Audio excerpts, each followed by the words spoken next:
এইবাৰ চোৰৰ ফেন চকু ধৰ্মীয় অনুষ্ঠানত একে নিশাই ৰঙিয়াৰ তিনিটাকৈ নামঘৰত চোৰে চলালে চাফাই অভিযান।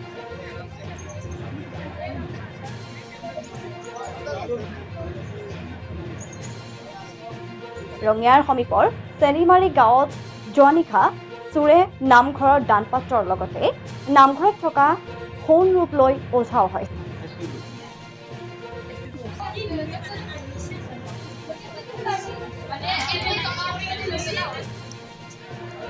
ঘটনাস্থলীত কাউৰীবাহা আৰক্ষী উপস্থিত হৈ আৰম্ভ কৰিছে তদন্ত।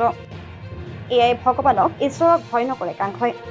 চেনিমাৰা গাঁৱত এই ঘটনা এতিয়া তীব্ৰ প্ৰতিক্ৰিয়াৰ সৃষ্টি কৰিছে। এনেদৰে এতিয়া ৰঙিয়া নগৰ চোৰৰ হাতৰ পৰা সাৰি যোৱা নাই।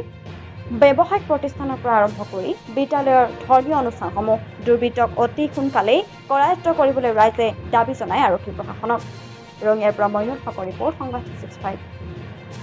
এই নামঘৰবিলাক এই দুৰ্বৃত্তবিলাকে এই ৰকম অত্যাচাৰ চলায়, কিন্তু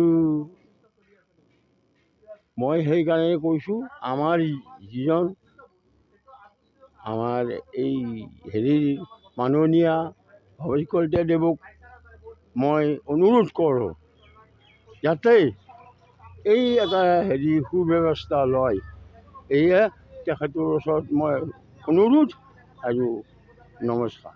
চেনিমাৰা গাঁৱৰ নামঘৰ দুটাৰ যোৱা ৰাতি টকা পইচা, সোণা গহনা, এইবিলাক ফুল আৰু লগতে চোৰজনে যেতিয়া ইয়াতে প্ৰৱেশ কৰাৰ পিছত আমাৰ দাদাজন গোসাঁইঘৰৰ কাষতে ঘৰ আছিল।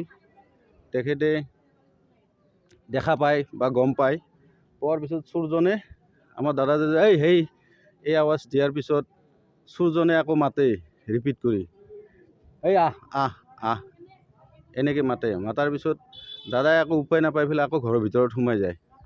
সোমাই যোৱাৰ পিছত দাদাই ফোনত ল'ৰাবিলাকক যোগাযোগ কৰাৰ পিছত চোৰজনে বস্তু বাহিনী লৈ দৌৰত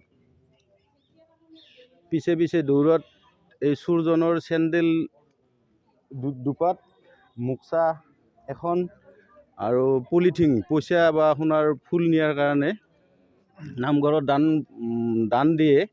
মানুহবিলাকৰ কিবা বেমাৰ আজাৰ হ'লে সেই যিখিনি ফুল ইয়াতে দিয়া হয়, তাৰপিছত সেইখিনি লৈ পেলাই পলায়।